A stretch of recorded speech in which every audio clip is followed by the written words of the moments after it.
नमस्कार दर्शक मित्रों, आप देख रहे हैं भारत न्यूज। दिनांक 16/6/2024 को ग्राम गुणावती निवासी संत महाराज मोहनलाल खती का कल रात्रि में देवलोक गमन हो जाने पर आज उनके खेत में ही उनकी समाधि दी गई। सांगलिया पीठाधीश्वर श्री ओमदास जी महाराज के निर्देश पर सांगलिया पीठ से सुजानगढ़ पीठ के संत स्वामी श्री केशवदास जी महाराज और संत स्वामी मालदास महाराज नागल बांसड़ा और संत भंवरदास महाराज धनकोली व जगदीश दास महाराज मोलासर व लक्ष्मण दास महाराज जूसरी व कई महापुरुषों व संतों द्वारा सांगलिया पीठ व दुनी के विधि विधान के अनुसार मंत्रोच्चारण से समाधि दी गई, जिसमें सांगलपति महाराज के जयकारों के साथ व गाजे बाजे के व जुलूस के साथ समाधि दी गई। कई भगतगण, उनका परिवार व रिश्तेदार ग्रामवासी उपस्थित थे, जिसमें प्रभुराम खती व पूर्व पार्षद उगामराम, पूर्व पार्षद शिवराम सिंह चौहान, दल्लाराम खती, डंगलाराम खती, कानाराम, बोदूराम, घीसालाल,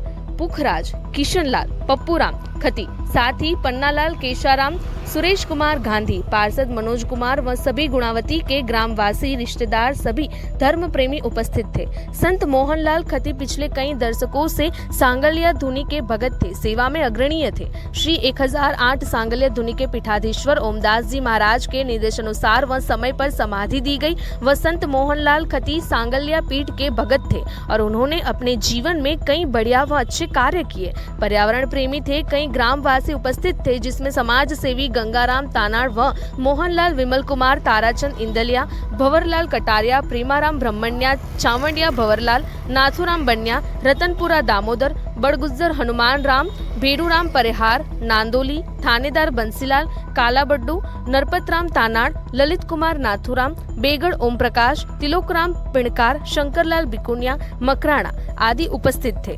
संवाददाता विक्रम सिंह चौहान।